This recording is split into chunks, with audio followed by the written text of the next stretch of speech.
வணக்கம் மக்களே, welcome to universe voice Tamil. இன்று நாம் காண இருப்பது கந்த புராணம் பகுதி 22.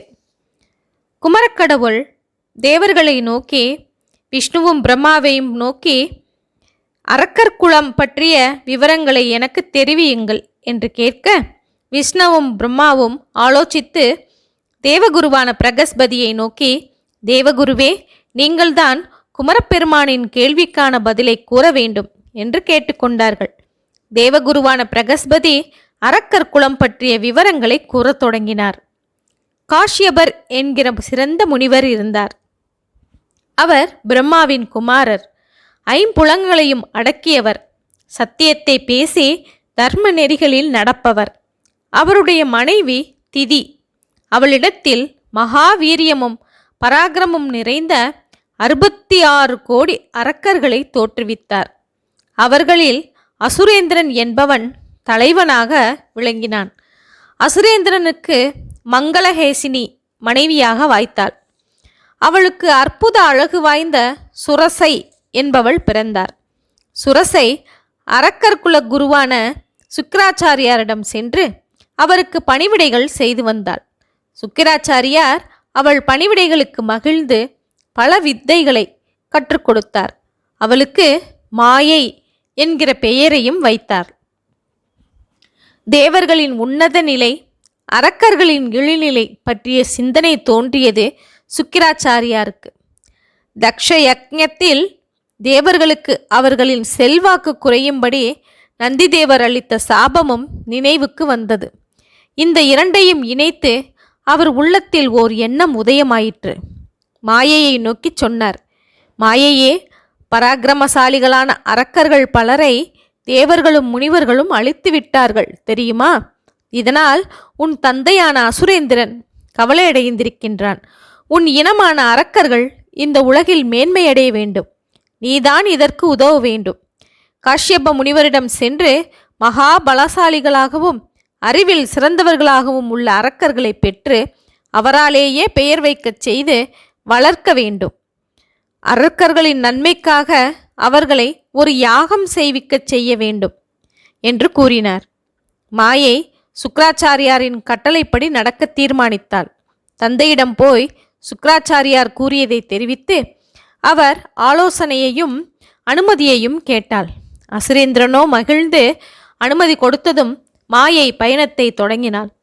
காஷ்யபர் வசிக்கும் இடத்திற்கு அருகாமையிலேயே தன் குருவின் உபதேசத்தால் பெற்ற மாயா சக்தியால் ஒரு நந்தவனத்தையும் மாளிகையையும் தோற்றுவித்தாள். அழகு மோகினியான மாயையை தன்னை நன்றாக அலங்காரம் செய்து கொண்டு நந்தவனத்தில் உலாவினாள். காஷ்யபர் அவளை பார்த்ததுமே மோகம் கொண்டார். அவளை நெருங்கி தன் மோகத்தை தெரிவித்தார். உடனே மாயை அவரிடம் தன்னை போலவே உருமாறினாள். கலந்து இன்பம் பெறலாம் என்று கூறினாள். காஷ்யபரும் சம்மதித்தார். அவர் உடனே மன்மதனை போன்ற அழகிய இளைஞனாக உருமாறினார். இருவரும் சரச சல்லாபம் ஈடுபட்டதன் மூலம் முதல் ஜாமத்தின் போது அரக்கர் குல தலைவனும் மகா பராக்கிரமசாலியுமான சூரபத்மன் தோன்றினான். அப்போது காதலர்கள் உடலில் ஏற்பட்ட வியர்வையால் 30,000 அரக்கர் படையினர் தோன்றினர். காதலர் இருவரும் 2ஆம் ஜாமத்தில் ஆண் பெண் சிங்கமாக உருமாறி இன்பம் அனுபவித்தார்கள். அதனால் 1000 முகங்கள் 2000 கைகளை உடைய சிம்மவக்ரன் தோன்றினான். காதலருக்கு அச்சமயம் உடலில் ஏற்பட்ட வியர்வை துளிகளால் 40,000 சிங்கமுக அசுரர்கள் தோன்றினார்கள். 3ஆம் ஜாமத்தில் முனிவரும் மாயையும் யானை உரு கொண்டனர். இருவரும் நந்தவனம் முழுவதும் சுற்றித்திருந்து பின்பு உறவாடினார்கள். உடனே யானை முகனுடைய தாரகாசுரன் தோன்றினான். காதலர் உடலில் ஏற்பட்ட வியர்வை துளிகளிலிருந்து யானை முகம் கொண்ட 40,000 படைவீரர்கள் தோன்றினார்கள். அடுத்த ஜாமத்தில் முனிவரும் மாயையும் குறும்பு ஆடுகளாக உருமாறி இன்பத்தில் ஈடுபட்டார்கள். அக்காரணத்தால் ஆட்டு உருவத்துடன் அஜாமுகி என்கிற பெண் பிறந்தாள். காதலர்கள் உடலில் வெளிப்பட்ட வியர்வை துளிகள் மூலம் ஆட்டு உருவம் கொண்ட மகா பயங்கரமான குணமுள்ள 30,000 படை வீரர்கள் தோன்றினார்கள். காஷ்யபரும் மாயையும் தங்கள் மக்களையும் அவர்களுடைய படை வீரர்களையும் பார்த்து மகிழ்ந்து கொண்டிருக்கும் போது இருவரும் சுய வடிவத்தை அடைந்தனர். அச்சமயம் சூரபத்மன் தந்தையின் பாதங்களில் பணிந்து, நாங்கள் இப்போது என்ன செய்ய வேண்டும்? நீங்கள் கூறிய பின் தாயாரையும் கலந்து ஆலோசித்து அவருடைய விருப்பத்தையும் கேட்டுக்கொள்கிறோம் என்றான். நீங்கள் சிறந்த தவம் செய்து பரமேஸ்வரனின் அருளை பெற்று மண்ணிலும் விண்ணிலும் புகழுடன் விளங்க வேண்டும் என்றார் காசியபர். சூரபத்மன் தன் தாயாரை வணங்கி அவளுடைய விருப்பத்தையும் கேட்டான். மகனே, உன் தந்தை சொன்னவை துறவிகளுக்கே ஏற்றவை. உங்களுக்கு துறவு நிலை பொருத்தமானது அல்ல. வீரபராக்கிரமசாலிகளான நீங்கள் எல்லா சுகபோகங்களுடன் அகிலத்தையும் ஒரு குடையின் கீழ் ஆள்பவராக ஆக வேண்டும். இதற்காக நீங்கள் அனைவரும் சென்று பரமேஸ்வரன் மகிழ்ச்சியடையும்படியான ஒரு யாகத்தை செய்ய வேண்டும். அதற்கான உதவிகளை நானே செய்து தருகிறேன் என்று கூறி பல தந்திரங்களையும் மந்திரங்களையும் சொல்லிக் கொடுத்தாள். பிள்ளைகளை வாழ்த்தி வழியனுப்பினாள். மாயை காஷ்யப முனிவரின் முன் வந்து வணங்கி, மகா முனிவரே, லட்சக்கணக்கான அரக்கப் பிள்ளைகளை பெறவே இங்கே வந்தேன். என் எண்ணம் சுலபமாக நிறைவேறிவிட்டது. தவமிருந்து பல அரிய வரங்களை பெற்ற பிள்ளைகளை அனுப்பியிருக்கிறேன் என்று சொல்லிவிட்டு மறைந்து விட்டாள்.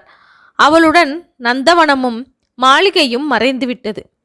அப்போதுதான் காஷ்யபருக்கு மோகமே தெளிந்தது. உண்மையை உணர்ந்த அவர் மீண்டும் பரமேஸ்வரனை குறித்து தவம் செய்ய காட்டுக்கு சென்றார். இப்படி வரம் பெற்ற சூரபத்மன் தன் தம்பிகளுடனும் படை வீரர்களுடனும் வடபத்பீவத்தை நோக்கி பயணமானான். வழியில் அவர்களை சுக்கிராச்சாரியார் பார்த்துவிட்டார். அவராகவே சூரபத்மனை நெருங்கி, நான் தான் அரக்கர் குலகுரு என்றார். சூரபத்மனும் அவன் தம்பிகளும் மிகவும் மகிழ்ந்து போய் சுக்கிராச்சாரியாரை வணங்கி நின்றார்கள். அவர்கள் செய்யப்போகும் யாகத்தை கேட்டிருந்த சுக்கிராச்சாரியார் மிகவும் மகிழ்ந்தார். யாகம் ஒரு இடையூறியும் இன்றி நடைபெற சில மந்திரங்களை சூரபத்மனுக்கு உபதேசம் செய்தார். அவர்களை ஆசீர்வதித்தும் அனுப்பினார். சூரபத்மன் தன் தம்பிகளோடு வடபத்பீவத்தை அடைந்தான்.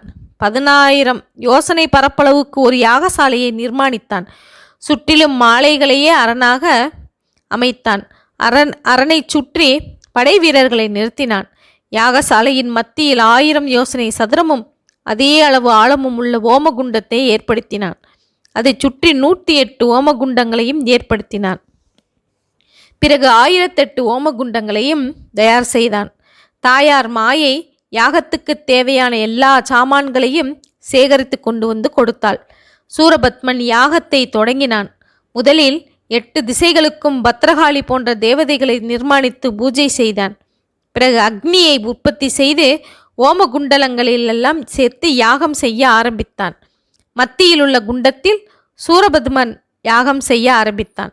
108 குண்டலங்களில் சிங்கமுகனும் 1008 குண்டங்களில் தாரகாசுரனும் யாகங்கள் செய்தார்கள். பல ஆண்டுகள் யாகம் செய்தும் பரமேஸ்வரன் தோன்றவில்லை.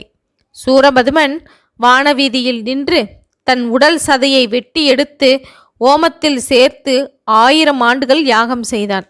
அப்போதும் பரமேஸ்வரன் தோன்றாததால் சூரபத்மன் வானவீதியில் எழும்பி ஓமகுண்டத்தில் விழுந்து உயிரை பலியிட்டு கொண்டான். சூரபத்மனை தொடர்ந்து சிங்கமுகன் தன் ஒவ்வொரு தலையாக வெட்டி ஓமத்தில் சேர்த்து யாகம் செய்தான்.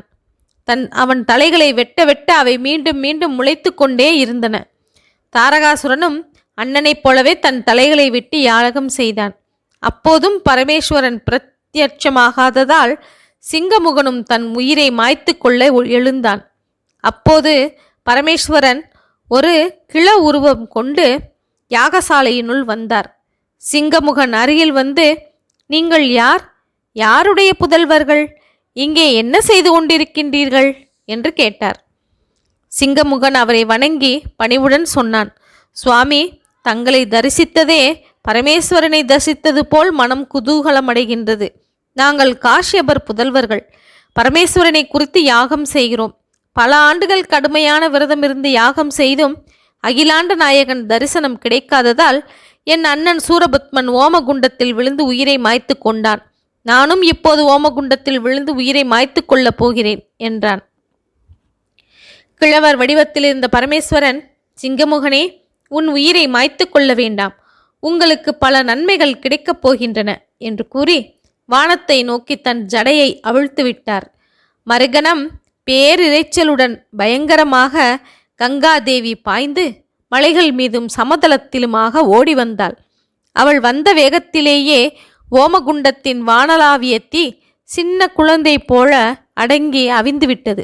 அதே சமயம் ஓமகுண்டத்தில் தம் உயிரை பலி கொடுத்த சூரபதுமன், அவன் படை வீரர்கள் ஆகியோர் தூங்கி விழித்தது போல எழுந்து வந்தார்கள். இதை பார்த்த சிங்கமுகனும் தாரகாசுரனும் ஆச்சரியத்தில் மூழ்கினர். தேவர்களோ பயந்து ஓடி ஒளிந்தார்கள். கிழவர் மறுகணம் உருமாறி பரமேஸ்வரியுடன் ரிஷப வாகனத்தில் காட்சியளித்தார். சூரபத்மன் பரமேஸ்வரனை வணங்கினான்.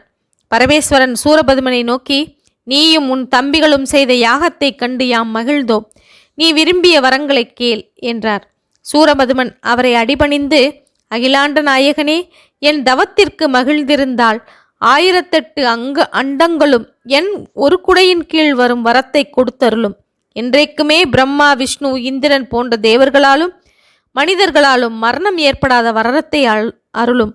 மகாவிஷ்ணு முதலான தேவர்களின் ஆயுதங்களால் எனக்கு அழிவு ஏற்படக்கூடாது என்று கேட்டுக்கொண்டார். அப்படியே ஆகட்டும்.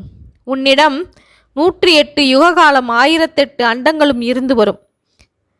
நவரத்தினங்களால் ஒளிவீசும் விமானம், சிங்க வாகனம், பாசுபதாஸ்திரம், வஜ்ராயுதம் மற்றும் பல ஆயுதங்களையும் தருகின்றேன்.